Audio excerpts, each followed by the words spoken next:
Okay. Where did you grow up? In Northern California. I always hate that question because I'm Canadian. So I was born in Montreal and then moved to Mexico City when I was 2. And we lived in Mexico City for about 7 years. And then moved up to Northern California. And so I was there from 3rd, 4th grade until high school. Oh, that's cool. When did you move down here? 4 years ago. How did you become interested in the field of medicine? I always was. Even as a kid, I read a lot of books on medicine, and I was always pretty fascinated by it. But I kind of took I went to college, and I decided, even though I loved medicine, that I was not going to be a doctor because all those other pre-med folks were like, there were so many pre-med folks, and they were just the wrong people to be going into medicine. So I was like, I'm not going to be one of those people. But the reality was that that's what I wanted to do.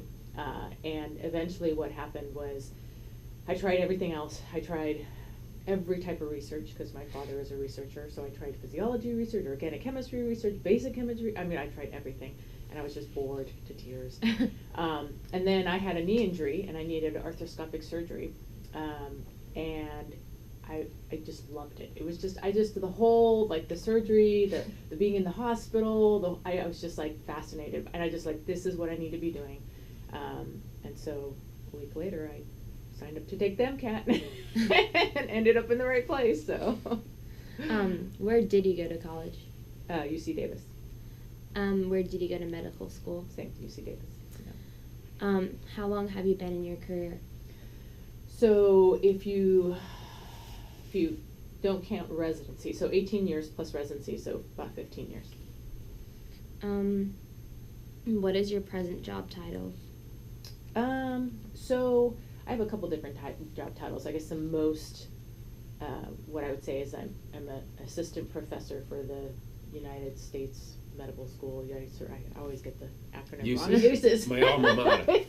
Yes.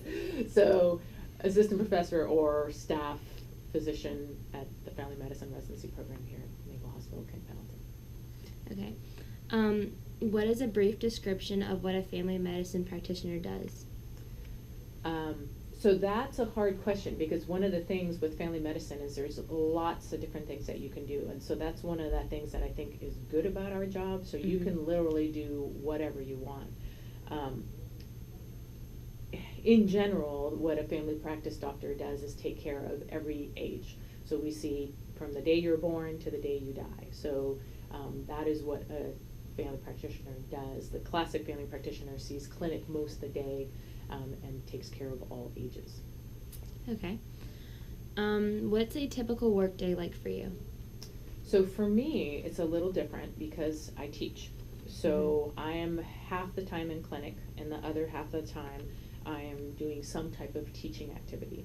So the teaching activities that I would do would be, one-on-one watching the residents, teaching procedures, taking care of patients in the hospital and kind of being the staff. Like the residents do most of the work, but I'm the staff to make sure that they're doing the right things.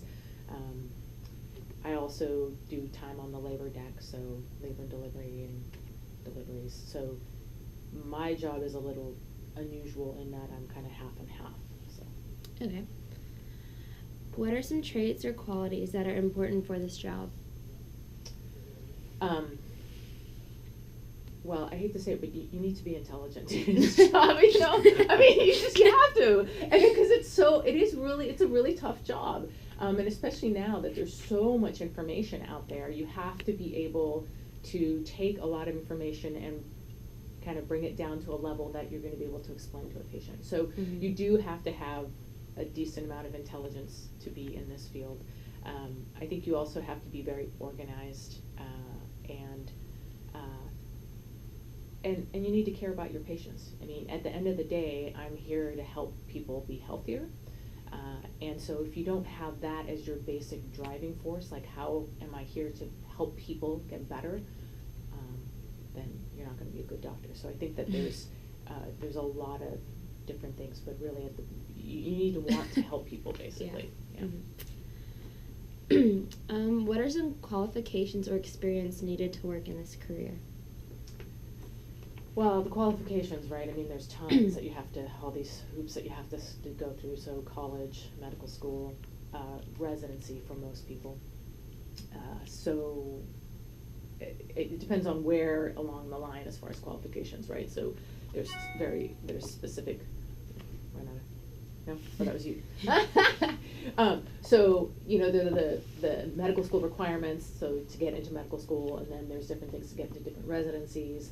So, I mean, what do you want me to elaborate on a different? Oh no, part, that's or good. just- That's okay. that's good.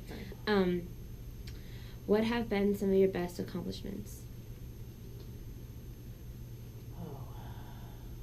Oh, I think where I get the most joy is helping people make change.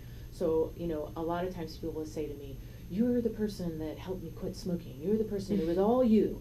And I really say, no, really it wasn't. I just helped, you were at the right place and I helped get you to there. So definitely those moments where people say, I completely am different because of you. And they say of you, but really it's because I helped them do what they needed to do. Yeah. And then certainly deliveries, so I've done a lot of taking care of women during their pregnancies, and I still keep in touch with a lot of women, and so that it gives me a lot of joy of, especially first time moms, really working with them. So that's a lot. And then nationally I'm doing a lot of stuff with the American Academy of Family Physicians that I'm proud of. So That's cool. Have you ever been in a situation where a parent has pressured you in prescribing their child unnecessary antibiotics? If so, how did you react? Oh, yeah, I mean, it happens all the time. It's happening a little bit less and less because there have been a lot of public campaigns and public awareness. So it's happening less, but it happens all the time, mostly because parents want their kids to feel better, Mm-hmm. right? So, and they have in their mind that my child will feel better as soon as you give me antibiotics. And so really it's, as with most things in medicine, is educating the parents that really your kid does not need antibiotics, and antibiotics have side effects. And I don't really talk a lot about the global effect. Yeah. Because most people are like, I don't really care about like all of that. What they care about is that their child is in pain. So, or is sick, or is not feeling well, or whatever. So that's kind of what I focus on, that antibiotics would be worse for them than letting the course of the illness go on its own. Now, you still have to treat the child's pain or discomfort or nausea or whatever, and as long as you are taking care of the child, or then parents do fine. You just have to talk to parents and explain why you're doing things. You can't just say, we're not doing antibiotics. You have to explain to them why we're not going to be doing antibiotics. Mm-hmm. And when it would be indicated. So the other thing I always do is tell them, if this, and this happens, then yes, we would start antibiotics at that point. Okay. Do you think resistant bacteria will increase over the next couple years, making it almost impossible to treat infections? Well, yes. I don't know about almost impossible. They keep finding new antibiotics, right? And they'll probably come up with other technologies other than antibiotics to work around. But yes, it's a huge problem. It hasn't gotten a whole lot better. So yes, it's going to continue to be a problem. I mean, it's already a problem. So. Mm-hmm. Thank you. That's it. Yeah. Thank you so much. Yeah.